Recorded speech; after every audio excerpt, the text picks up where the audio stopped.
Weaponized compliance. Here's the lever. That 1929 clause isn't cute trivia. It's a municipal crowbar. In HD1, if a transfer is contested, the city must pause ownership recognition and run a pre-transfer integrity audit. Not may, must. And if non-conforming work exists, inspectors can order exploratory removal before anyone debates title. Translation. Tiffany wanted keys. She gets tape measures and controlled demolition. The day the certified notices landed, my phone vibrated like a wasp.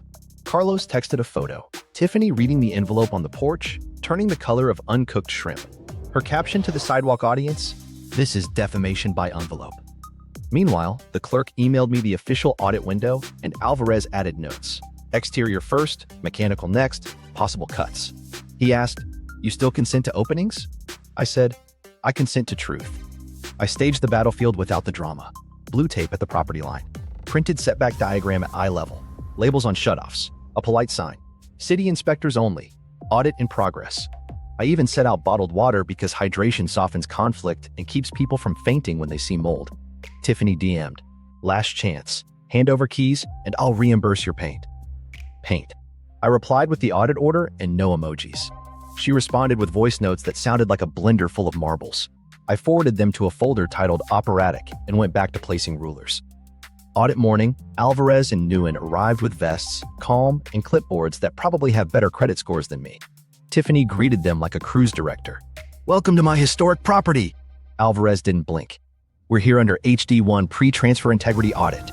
He held the order where the sun could read it. Nguyen clicked her laser measure and pointed to my tape line. "Setback is 10, she said. The enclosure, bless it, said 8 just by existing. Tension check. I need a record that can't be memed away. Tiffany needs to narrate. Nguyen cut the noise fast. We document. No debate during measurement. Laser beeped. Notes landed. Alvarez asked for a permit card. Tiffany offered confidence and a candle-scented shrug. He wrote, "No permit displayed." She tried the talisman again. Grandfathered. Alvarez set his finger on the clause. Grandfathering requires proof of prior lawful installation. She waved a Facebook memory like it was a deed. Nguyen said, "Facebook is not a permitting authority," and took photos of the post sinking into concrete with deck screws. Ugly, glorious, documented. Inside the basement, Nguyen followed my arrow to the not a kitchen Tiffany swore was a vibe station. Craigslist stove. Vent vanishing into a closet. Gas line that looked like it was installed by a personality quiz. Nguyen measured the clearance to combustibles and hummed a no. Non-compliant venting. Inadequate clearance, she said into her mic. Alvarez popped the panel and found spliced wires wrapped in holiday tape. He shut the breaker like a lullaby for fire hazards and tagged the box. Then the clause sharpened. Alvarez read it again, careful and slow. Exploratory removal shall be undertaken to verify conformity. Tiffany screeched. "Exploratory means gentle." Alvarez smiled with his eyes. "Exploratory means we open what we must." He radioed the city crew, controlled cuts on the enclosure, and a small opening at the vent wall. Rico arrived with a panel saw and the patience of a saint. They taped off, labeled each panel, and made the first clean cut. Under pallet cladding, house wrap that looked stapled by a squirrel, sheathing half-rotted where water kissed the bad decisions, and a window someone half-covered like the house was winking. Nguyen photographed the egress obstruction and the failing flashing, which is to say, no flashing at all. Alvarez tapped a stud. It rattled like a maraca. "Document. Non-structural members used as structural," he said, already writing the citation in his head. Back at the wall cut, the vent dumped its confession. The duct dead-ended into a joist bay wrapped in Christmas paper. Mold had started a mural called Consequences. Nguyen stepped back, calm but firm. "Immediate remediation required." Tiffany murmured, "It's patina." Nguyen blinked slow. "That's fungus." By the time they chalked the property line again, the enclosure had nowhere to hide. 10 feet required, 8 present, no permit, no certificate, no prayer. Alvarez read the numbers into the record like coordinates. Then the order landed. Stop work. Immediate removal, sufficient to inspect the entire underlying wall, and suspension of any ownership recognition pending compliance. Tiffany tried a last stand. "You can't tear down my investment." Alvarez gestured to the code. "We are not tearing down your investment. We are removing an unlawful obstruction so we can assess the house you tried to transfer." He nodded to Rico. Screws sighed. The first post came. Free like a loose tooth. The enclosure sagged, straps caught, and the pallet cathedral met a dumpster labeled "No Dreams." Here's the psychology piece. I asked myself again, am I being too ruthless? Then I looked at the black mold bloom behind the vent and the wobbling stud pretending to hold up a roof. Ruthless is letting that sit because I don't want to be mean. Lawful is choosing saws over silence. So I stood there, quiet, while the city did what the code promised it would do. Weaponized compliance isn't about spite. It's about safety with documentation. And right then, it sounded like a panel saw singing on key, social media meltdown, and petty receipts. The minute those audit letters hit mailboxes, Tiffany opened the internet like a fire hydrant. First post, a black and white car selfie titled Landlord Lies Exposed, with a red tag peeking over her shoulder like a celebrity cameo. Slide 2, Justice Isn't a Permit. Slide 3, her Cash App. Comments were split between Stay Strong Queen and someone's aunt typing, Permits are for safety, dear. I didn't clap back. I archived, labeled, and filed. New folder, public cell phones. Subfolders by date, because spite is more powerful when it's organized. Then she went live from the sidewalk. They're trying to steal my home through obscure statutes. She panned to my printed setback diagram like it had personally wronged her. Carlos texted me a screenshot with the caption, Big Permit Fan Club checking in. Priya DM'd, I made popcorn. I replied, do not engage. Document. She sent a thumbs up and a photo of the timer she set to remind herself not to comment. Saints walk among us. Petty microstory. Tiffany announced an open house for my historic property at 3 p.m., complete with my living room photo stolen from a holiday party. I was in that living room at 2:58. At 3:01, two couples in athleisure arrived. Tiffany grabbed a clipboard and did her cruise director routine. She hit the doorknob. The secondary deadbolt did its job. I cracked the door 6 inches and said, closed for audits. One couple saw the red tag, said, oh, and moonwalked off the stoop. The other pair whispered, is this a prank? I said, no, it's municipal code. They left wiser. She pivoted to DMs. Carlos forwarded her offer. Loyalty pricing if you Zelle rent to me today. He added, heart emoji included. Priya got a mass text. As new owner, I'm offering 20% off if you pay now. Priya replied, is jail 30%? And sent me the thread. I made a fresh tab in the binder, rent solicitation attempts. Screenshots glued in with digital glue. She tried media next. Tagged a local reporter, tune in for corruption. The reporter called me. I emailed a tidy packet, audit order, Montana Notary, recorder index, the clause that says shall, not may. 10 minutes later, Tiffany posted, media blackout proves my point. The station posted a dog in a raincoat. Same energy. By evening, the comments shifted. Early cheerleaders started asking real questions. Where's the recorded assignment? Why is your notary in Montana? Why didn't you get a permit? Someone linked the state notary registry. Another dropped a setback diagram. The crowd discovered Google. I didn't need to argue. The thread was self-cleaning. She escalated to a GoFundMe. Legal fees and restoration paints. $25,000 goal. Perks included a porch naming opportunity. It went down within hours for accuracy concerns. I printed the takedown email and slid it behind Exhibit Operatic. Then she posted an apology, not apology. I'm sorry you were confused. The comments clapped back. We're not confused. We're reading. Screenshotted. Filed. I filed a quiet harassment report with the city. Dates, times, the open house, rent solicitations. The officer asked, do you have documentation? I said, would you like binder or zip file? He laughed and chose zip. 20 minutes later, he emailed, got it logging. The word logging soothed my soul. Small scare. My lender's fraud team called. We saw a social post about transfer, they said. You still in possession? Yes, I said. Audit ongoing. They noted my file and told me to keep paying. I did. Boring as a flex. The 30-second rule hit me mid-scroll. Keep viewers hooked. Keep the pressure rising. Tiffany obliged. She posted a boomerang of herself yanking at the red tag like it might peel. Caption, they can't silence the truth. The tag did not move. A neighbor replied, ma'am, that's laminated. I printed that comment larger than necessary. For balance, I added a vulnerable post to my private friends list. I'm scared, but the process is working. Please don't engage publicly. They didn't. They mailed cookies to City Hall instead. The clerk texted a photo of a break room plate labeled, for HD1 Heroes. Mateo posed with a snickerdoodle like it was a medal. By day's end, my folder had 137 screenshots and a calm heartbeat. Tiffany had a live titled, Grandfathered Rights 101, where she mispronounced easement 3 times. I whispered at my screen, stop narrating, start recording, then took my own advice. I set 2 alarms, one to stretch, one to breathe. I laid out the audit notice, the tape line, and bottled water for inspectors. The last thing I filed was a sticky note to myself. Don't be loud, be right. Then I plugged in my phone, let the internet rage without me, and slept with a sawdust smile. Audit day. Try fail. Then twist. Audit morning tasted like metal. Alvarez and Nguyen stepped onto the lawn with clipboards that looked bulletproof. Tiffany swept in from the sidewalk like she'd been waiting backstage. "Welcome to my property," she announced. Alvarez didn't blink. "We're conducting an HD1 Pre-Transfer Integrity Audit." He held the order so the son and her phone could both read it. Tension hit fast. I needed a clean record. Tiffany needed a show. Nguyen clicked her laser. Setback is 10. She cited the blue tape I'd laid. The enclosure stood there at 8, unbothered by math. "Measurement log," Nguyen said. Alvarez asked, "Permit card?" Tiffany offered charisma. "Grandfathered?" She smiled. Alvarez wrote, "No permit displayed." She tried to lead. "Let's start with the gorgeous interior upgrades." Alvarez held up a palm. "Exterior first." Laser beeped again. Chalk went down. He traced the property line. The porch leaned over like it was flirting with a boundary. Tiffany tried a curveball. "The lot line curves." Alvarez dry. "Property lines do not curve to accommodate porches," Nguyen murmured. "Improper anchorage." He snapped a photo of deck screws chewing concrete. "She loves poetry, I can tell." Inside, the basement air had the confidence of a swamp. Nguyen followed my blue arrow to the vibe station. Craigslist stove, vent vanishing into a closet, wooden shelf making eye contact with the burners. "Clearance to combustibles inadequate," Nguyen said, measuring.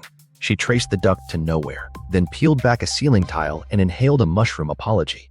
"Venting to interior. Document biological growth," she added, calm as a doctor. Tiffany from the stairs. "It's temporary." Alvarez shut the breaker with a gentle click. "Temporariness isn't a code section." Try-fail cycle kicked in. Alvarez pointed at the clause. "Continuous lawful occupancy in a conforming structure," Tiffany said. "Continuous occupancy establishes title." He underlined lawful with his tone. She volleyed, "Improvements add equity." He asked, "Permit numbers?" Her smile tried to be a spreadsheet. Nguyen took a photo of splices wrapped in festive tape. "Unlisted enclosure on conductors," she said. Tiffany whispered, "Holiday spirit." Nguyen did not laugh. Back outside, Tiffany geared up for round 2. "This porch is original to the home." Alvarez tapped the house wrap, peeking like a bad haircut. "Then why is your siding cut fresh?" He knelt by the post base, flicked a screw with his pen. It wobbled like a loose tooth. "Deck screws into concrete, no mechanical anchor." He asked Rico's crew, who'd arrived with caution tape and a panel saw. "We'll need exploratory removal." Tiffany planted herself between the saw and the wall. The officer cleared his throat. She stepped aside, narrating into her phone. "They're destroying my investment." Rico soft. "We're removing an illegal hat." First cut was surgical. The panel popped. Underneath was the house's blink. Half a window, half covered by pallet theology. Nguyen photographed. Egress obstruction. Next panel. House wrap stapled like confetti. Zero flashing, sheathing stained where water threw parties. Alvarez tapped a stud. It rattled like a maraca. "Non-structural lumber used as structural," he read into the mic. Tiffany tried another legend. "It's grandfathered by long use." Alvarez raised a brow. "Installed last summer per your Facebook memory," she hissed. "Out of context." He shrugged. "We prefer context with permits." Inside, Nguyen cut a square near the vent. The closet exhaled secrets. Black mold and abstract shapes. Duck dead ending into a joist bay wrapped in Christmas paper like denial. Nguyen backed up. "Immediate remediation. Unsafe condition." She handed me a pamphlet on mold like a condolence card. I nodded like a widow of good decisions. Alvarez regrouped us on the lawn. Findings so far. Setback violation confirmed. Unpermitted structure. Egress obstruction. Electrical splices in exterior cavity.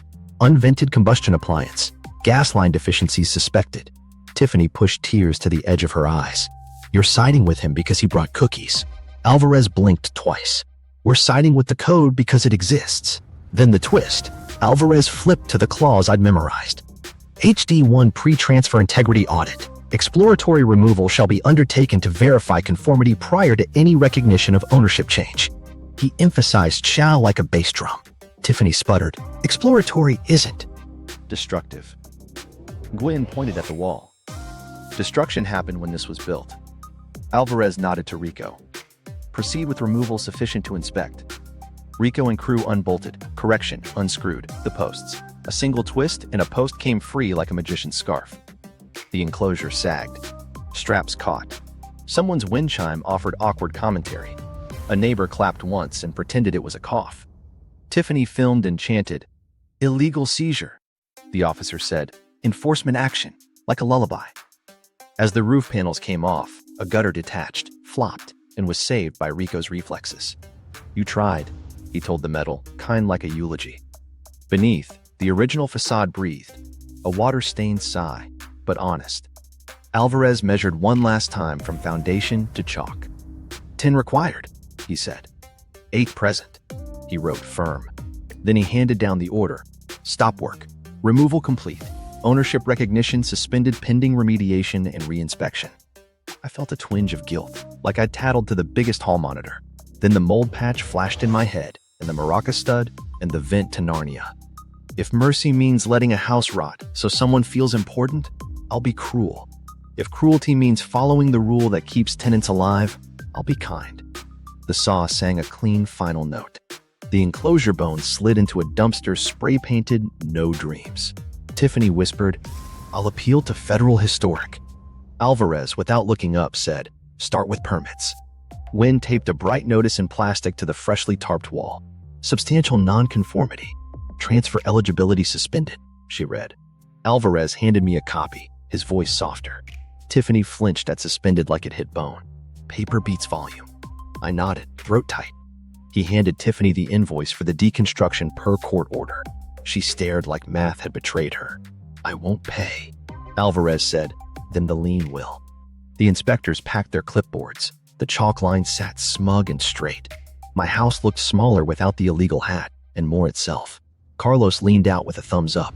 Priya waved a tape measure like a flag. I breathed in the smell of wet wood and honest air and let the twist land. The law she tried to swing like a bat had a boomerang edge, and it came back, measured, and took her porch. The stop work order and public humiliation. Red tags fluttered like municipal mistletoe, and the block gathered as if the sidewalk had season tickets. Mrs. Mendoza watered the same azalea leaf for 20 minutes just to stare. Tiffany jabbed at the plastic sleeve. "This is defamation." Alvarez, not looking up, said, "It's a notice." "To who?" she demanded. "Everyone," he said, and the wind made the tag applaud. The order read like a breakup text with footnotes. Stop work effective immediately. Remove the enclosure within 14 days. Interior hazards isolated. Ownership recognition suspended pending remediation. Code sections stacked like pancakes. Setback violation, unpermitted structure, electrical hazard, unvented combustion. My favorite line, pre-transfer eligibility. Paused. It felt like the universe pressed hold on drama. Tiffany pivoted to theater.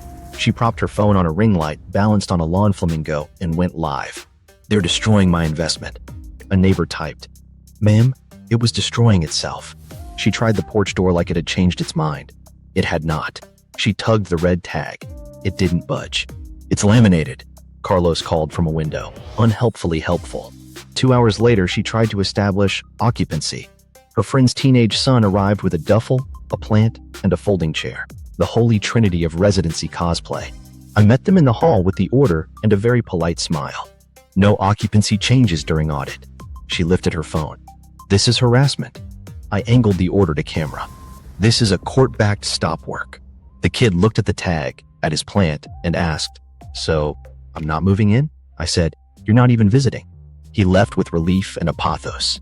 Then came the news van that wasn't. Tiffany called the local station from my curb. "Breaking corruption." A reporter actually phoned me. I emailed the packet, the audit, the Montana Notary, the recorder index, the clause with the word "shall" in bold in my heart. 10 minutes later, Tiffany posted, "Media blackout," and the station posted a cat in sunglasses. Timing. City Finance chimed in with cheerful dread. An email titled "Administrative Penalties, Running Tally" listed daily fines for the enclosure, separate penalties for the illegal kitchen, inspection fees due per the judge's order, and a polite note about lien procedures if unpaid. Tiffany texted me an invoice she made in Canva. Porch artistry, $say comfort closed. Curatorial services, $2,000. Content creation, $600. I replied with a screenshot of the fine schedule and a single siren emoji. She wrote back, "You'll hear from my counsel, the printer, the HOA." President. Once the czar of recycling angles, transformed into compliance Beyoncé. She taped a copy of the stopwork to the community board with flourishes. Underneath, someone scrawled, "Grandfathering requires documentation." Someone else added, "Facebook memory is not documentation." The president added a gold star sticker.